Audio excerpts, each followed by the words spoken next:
नमस्कार दोस्तों, आप सबों का स्वागत है। बिहार बोर्ड मैट्रिक परीक्षा के लिए गणित का अति महत्वपूर्ण ऑब्जेक्टिव प्रश्न। दोस्तों, आज हम आप सबों को 10 ऐसे प्रश्न बताएंगे जो आपको मौखिक के रूप से याद रखना है। जैसा कि आप प्रश्न देख रहे हैं, 1 नंबर प्रश्न कह रहा है कि एक समकोण त्रिभुज में कर्ण का वर्ग शेष 2 भुजाओं के वर्गों के योगफल के बराबर होता है। इस प्रमेय को किसने प्रतिपादित किया था? तो देखिए, आप सभी समझते हैं कि एक समकोण हमने यहाँ पर एक समकोण त्रिभुज बना लिए, जिसका कि यह कोण क्या होता है, 90 डिग्री का होता है। और यहाँ पर क्या होता है, थीटा। तो थीटा के सामने वाला कोण क्या होता है? थीटा के सामने वाला कोण क्या होता है आपका? लंब। क्या होता है? लंब, जिसे हम लोग P से सूचित करते हैं। और इधर का क्या होता है? कर्ण। इधर का क्या होता है? कर्ण। तो कर्ण को क्या चीज से सूचित करते हैं? H से। और नीचे क्या होता है? आधार। इसे क्या कहेंगे? B से सूचित करते हैं। तो देखिए, सवाल में कहा था कि समकोण त्रिभुज में कर्ण का वर्ग, इसका वर्ग। तो हम लोग यहाँ पे वर्ग कर लिए। और क्या कहता है? शेष 2 भुजाओं के वर्गों के बराबर। तो शेष भुजाओं के वर्गों के बराबर यानी कि बराबर दे दिया। और जो शेष बचा, क्या बचा आपका? P बचा और B बचा, यानी कि लंब बचा और आधार बचा। तो लंब का स्क्वायर प्लस आधार का स्क्वायर यानी कि B का स्क्वायर। तो अब देखिए, दोनों शेष 2 भुजाओं के वर्गों के योगफल के बराबर होता है। तो दोनों भुजा के योगफल के बराबर होता है कर्ण। तो इस प्रमेय को किसने प्रतिपादित किया, किसने बताया? तो इस प्रश्न का उत्तर हो जाएगा आपका ऑप्शन नंबर C। बिल्कुल सही है, पाइथागोरस प्रमेय ने बताया। सवाल था आपका, एक समकोण त्रिभुज में कर्ण का वर्ग शेष 2 भुजाओं के वर्गों के योगफल के बराबर होता है। इस प्रमेय को किसने प्रतिपादित किया? तो पाइथागोरस प्रमेय ने किया। ऑप्शन नंबर C सही हो जाएगा। अगले प्रश्न की ओर। प्रश्न है कि एक घात वाले बहुपद कहलाते हैं। एक घात वाले बहुपद कहलाते हैं।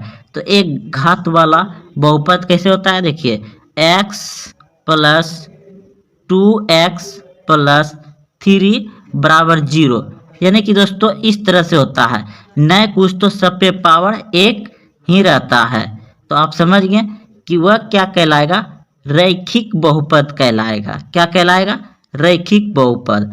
अगर दोस्तों इस तरह से दिया रहता x² + 2x = 0, तो इस पे जितना पावर आएगा वह कहलाएगा आपका द्विघात बहुपद। अगर इस पे 3 रहता तो क्या कहलाता? त्रिघात बहुपद। चलिए दोस्तों, आप समझ गए कि एक घात वाले बहुपद क्या कहलाते हैं। जैसा कि आपका x + 3x = 0 या 5 भी हो सकता है, कोई दिक्कत ना है। तो इस तरह का आपका न कुछ पावर 1 रहता है। अगर इस पे 1 है तो ये हो गया। अगर इस पे 2 रहता, सॉरी दोस्तों, ये अगर इस पे 2 रहता तो द्विघात बहुपद होता। अगर कुछ पावर नहीं है तो रैखिक बहुपद कहलाता है। और अगर 3 घात रहता है तो त्रिघात कहलाता है। चलते अगले प्रश्न की ओर। तो इस प्रश्न का उत्तर हो जाएगा आपका, इसमें रैखिक बहुपद कहलाता है एक घात वाला। अगला प्रश्न देखिए।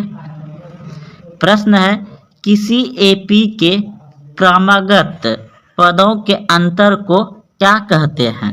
जैसे 4 है, 6 है, फिर 8 है। तो इसमें अंतर कितना होता है? जो कि आप लोग D बराबर निकालते हैं, यानी कि सार्व अंतर होता है। जो अंतर बीच में होता है उसको क्या कहते हैं? सार्व अंतर। तो आप सभी याद रखिएगा कि किसी AP के क्रमागत पदों के अंतर को क्या कहते हैं? सार्व अंतर कहते हैं। ऑप्शन नंबर C सही हो जाएगा। अगला प्रश्न देखिए, प्रश्न है sine square 22 degree plus cos square 22 degree का मान होगा। तो दोस्तों इसका मान हो जाएगा आपका 1। ऐसा सूत्र ही होता है, क्योंकि आप सभी जानते हैं कि sine square theta plus cos square theta बराबर कितना होता है 1। तो इस थीटा के जगह पे जो भी आएगा दोस्तों, जैसे कि यहाँ पर 35 आ गया 35 डिग्री, तो यहाँ भी 35 डिग्री आ जाएगा, तो आपका 1 ही होगा। इस जगह थीटा के जगह पे कितना भी रहेगा, दोनों समान रहेगा, तो उसका मान 1 ही रहेगा। तो sine square 22 degree plus cos square 22 degree का मान क्या हो जाएगा 1। ऑप्शन नंबर ए सही है। चलते अगले प्रश्न की ओर। प्रश्न देखिए, कह रहा है बहुपद 4x square minus 4x plus 1 के मूल्य का गुणनफल बताइए। तो मूलों का गुणनफल कैसे निकालते हैं, यानी कि क्या निकालते हैं उसका अल्फा इंटू बीटा। तो इसका क्या होता है c/a। तो c कितना आपका 1 है, 1 हो जाएगा, और a कितना है आपका 4, तो 1/4। 1/4 कहाँ है, ऑप्शन नंबर सी बिल्कुल सही हो जाएगा। चलते अगले प्रश्न की ओर। प्रश्न है कि दो क्रमागत संख्याओं का HCF होगा। तो दो क्रमागत संख्याओं का HCF होता है हमेशा 1। ऑप्शन नंबर ए बिल्कुल सही है। जैसा कि ले लेते हैं आप 4 और 3, तो 3 से भाग दीजिएगा 4 में, 3 से भाग दीजिएगा 4 में, तो कितना लगेगा इसमें, 3 से भाग दीजिएगा 4 में तो एक बार में, तो यहाँ कितना बच जाएगा 1, फिर 1 से दीजिएगा 3 में भाग, 3 में भाग दीजिएगा तो 3 बार में कितना बार में लग जाएगा 3 बार में, तो आपका इधर 1 ही बच रहा है, यानी कि 1 ही होगा। आप कितना भी संख्या ले सकते हैं, आप ले सकते हैं 12 13 भी लीजिएगा तो आपका HCF 1 ही आएगा। यानी कि क्रमागत कराए, दो क्रमागत यानी कि लगातार संख्या लीजिएगा, उसका HCF निकालिएगा तो हमेशा 1 ही आएगा। कुछ भी संख्या लीजिएगा लेकिन लगातार लीजिएगा तो उसका HCF 1 ही आएगा। ऑप्शन नंबर ए सही हो जाएगा। चलते अगले प्रश्न की ओर।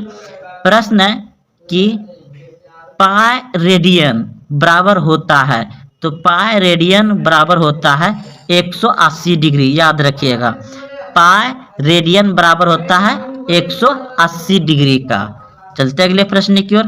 प्रश्न है किसी वृत्त पर कितनी स्पर्श रेखा खींची जा सकती है। किसी वृत्त पर कितनी स्पर्श रेखा खींची जा सकती है।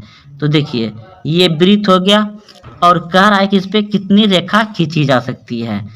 तो ऐसे एक रेखा खींच सकते हैं वृत्त पर स्पर्श, ऐसे खींच सकते हैं, ऐसे एक रेखा खींच सकते हैं, फिर ऐसे खींच सकते हैं, फिर ऐसे खींच सकते हैं, फिर ऐसे खींच सकते हैं, यानी कि अनंत खींच सकते हैं, बहुत सारा खींच सकते हैं। तो आपका ऑप्शन नंबर सी हो जाएगा। और एक प्रश्न आता है दोस्तों, जैसे कि पूछ दिया जाएगा कि किसी वृत्त पर बाह्य एक बिंदु से, यानी कि एक बाह्य बिंदु पूछ देगा। क्या पूछ देगा, एक बाह्य बिंदु, इस तरह से आपको पूछ देगा बाह्य बिंदु से कितनी स्पर्श रेखा खींची जा सकती है। तो इसको कैसे बनाए, देखिए दोस्तों पहले समझ लीजिए। जैसे कि यह एक वृत्त है, ठीक है, और एक बाह्य बिंदु यहाँ पे हम बिंदु यहाँ पे एक रख लिए और इससे कहता है स्पर्श रेखा कितनी खींची जा सकती है। तो एक रेखा ये खींच दिए और एक रेखा ये खींच दिए, तो कितनी खींचा जाएगा, 2 ही खींचा जाएगा। जब यहाँ पर रहेगा एक बाह्य बिंदु से एक वृत्त पर कितनी स्पर्श रेखा खींची जाएगा, तो 2 होगा। लेकिन यहाँ पर तो बिंदु दिया नहीं है, इसलिए क्या हो जाएगा इसका अनेक। ऑप्शन नंबर सी हो जाएगा। चलते अगले प्रश्न की ओर। प्रश्न है दिए गए आंकड़े 105 का माध्य होगा। तो देखिए माध्य बराबर क्या होता है, आप सभी जानते हैं कि संख्याओं का योग बटे कुल संख्या, पदों का योग बटे कुल संख्या, कुल पद की संख्या। तो जोड़ देंगे 1 + 0 + 5 बटे 3 संख्या है तो नीचे 3 देंगे। तो 5 1 6 हो जाएगा, 6/3, तो 3 1 3, 3 2 6, तो 2 किस ऑप्शन में है?